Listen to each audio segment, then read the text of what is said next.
తెలంగాణలో శంషాబాద్ కోత్వాల్గూడలో నిర్మించిన అత్యాధునిక ఎకో పార్క్ను ముఖ్యమంత్రి రేవంత్ రెడ్డి ప్రారంభించారు.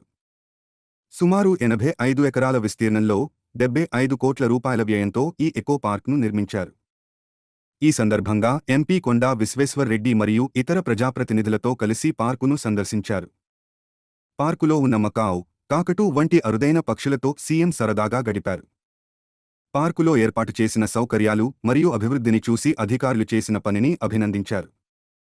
ఈ ఎకో పార్క్ పర్యాటకులకు సరికొత్త అనుభూతిని అందిస్తుందని ప్రభుత్వం భావిస్తోంది.